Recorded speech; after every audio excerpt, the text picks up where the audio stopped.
Yes, and how many years can some people exist before they're allowed to be free? Yes, and how many times must a man turn his head and pretend that he just doesn't see? The answer, my friend, is blowing in the wind. The answer is blowing in the wind. Good morning. My name is Erich G, and the excerpt I just read to you is from Bob Dylan's song released in 1962 titled Blowing in the Wind. Now, there are many ideals and beliefs behind this song. However, one of the largest is inequality.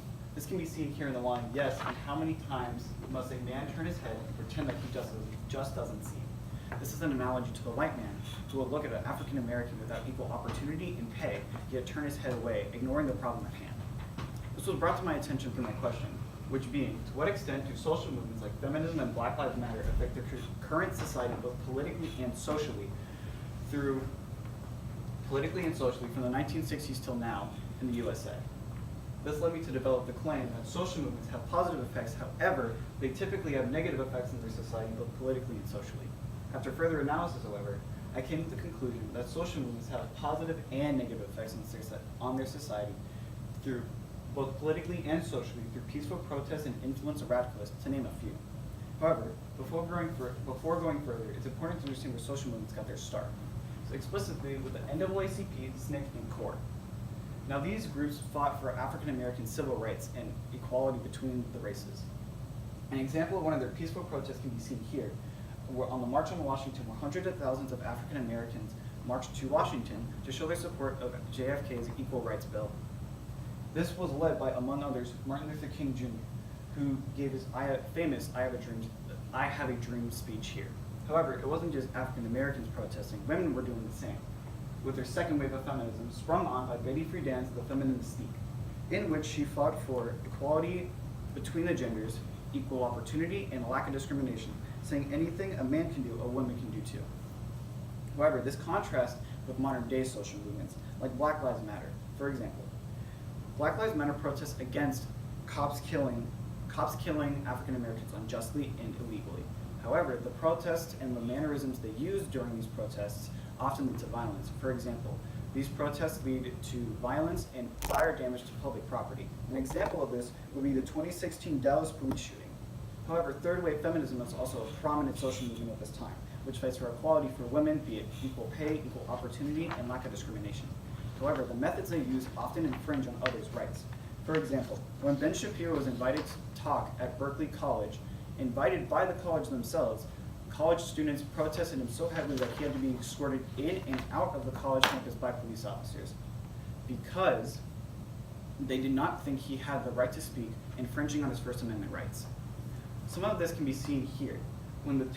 For example, these are 1960s protests, once again, peaceful.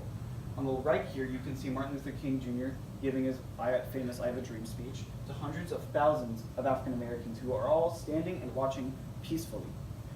Another example can be seen here, in which African Americans are again protesting peacefully. However, you can see a policeman and his police dog are attacking this African American woman.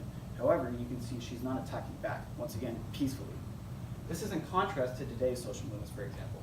Black Lives Matter here has destroyed this cop car, shattering its window and leaving it abandoned on the road, laying waste to the road it's on.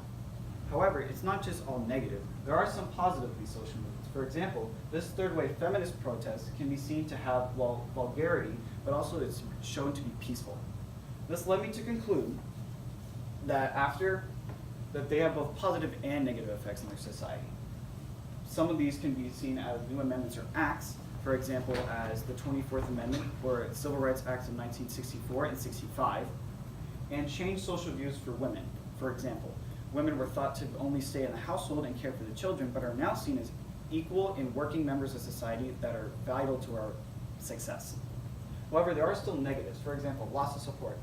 As Milo Yiannopoulos said, a Manchester University graduate who is now a political commentator, said that less than 1/5 of American women classify themselves as feminists anymore due to the radical nature of their protests.